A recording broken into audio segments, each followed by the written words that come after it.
গীতায় লেখা আছে, যখন তুমি কষ্ট আর কটু কথা দুটোই সহ্য করতে শুরু করবে, তখন বুঝবে তুমি বাঁচতে শুরু করেছ। যদি ভগবান আপনাকে অনেক বেশি অপেক্ষা করাচ্ছেন, তাহলে প্রস্তুত থাকুন। তিনি আপনাকে যা চেয়েছেন তার থেকে অনেক বেশি কিছু দিতে চলেছেন। জীবন নিয়ে বেশি ভাববেন না। যিনি আপনাকে জীবন দিয়েছেন, তিনি কিছু না কিছু ভেবেই দিয়েছেন। শ্রীকৃষ্ণ বলেছেন, কাউকে দুঃখ দিয়ে আমার কাছে সুখ কামনা করো না। আর কাউকে যদি ক্ষণিকের জন্য সুখ দাও, তবে তোমার দুঃখ নিয়ে তুমি চিন্তা করো না। মৃত ব্যক্তিকে কাঁধ দেওয়াকে মানুষ যেমন পূর্ণ বলে মনে করে, তেমনি জীবিত মানুষের পাশে থাকাকে কেউ পূর্ণ বলে ভাবতে শুরু করলে জীবন সহজ হয়ে যাবে। আমাদের অকারণে কোনো মানুষের সাথে দেখা হয় না। আমরা কিছু মানুষের থেকে শিক্ষা পাই, আবার কিছু মানুষের থেকে জ্ঞান পাই। কে কি করছে, কিভাবে করছে এবং কেন করছে, তা থেকে যতই দূরে থাকবেন ততই সুখী থাকবেন।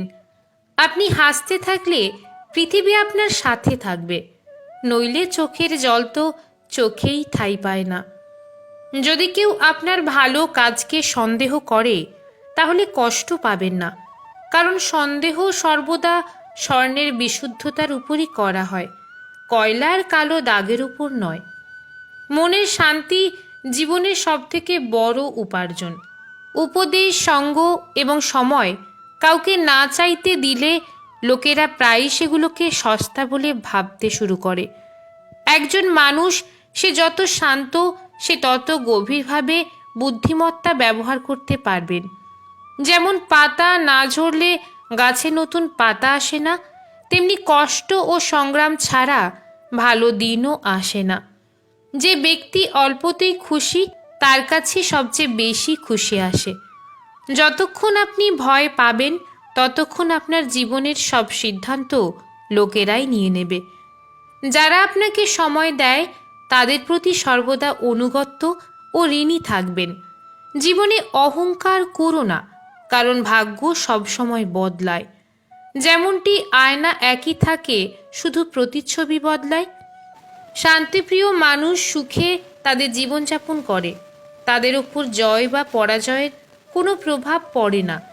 শ্রীকৃষ্ণ বলেন, নরকের ভয় ছেড়ে দিন। কে জানে কোনটা পাপ আর কোনটা পুণ্য? শুধু দেখুন নিজের স্বার্থ পূরণের জন্য যেন আপনার দ্বারা কেউ দুঃখ না পায়। বাকি সব প্রকৃতির উপর ছেড়ে দিন। অর্থ বড় না যোগ্যতা বড়? খারাপ সময় যে পাশে থাকে, সেই সব থেকে বড়। কেউ যদি আপনাকে নিজের স্বার্থ পূরণের জন্য মনে করেন, তাহলে তাকে স্বার্থপর ভাববেন না, কারণ আপনি তার জীবনের সেই উজ্জ্বল আলো সে অন্ধকারে দেখতে পায়। সবাইকে নিজের গোপন কথা বলবেন না, কারণ আজ যে আপনার সাথে আছে, কাল সে আপনার বিপরীতেও যেতে পারে।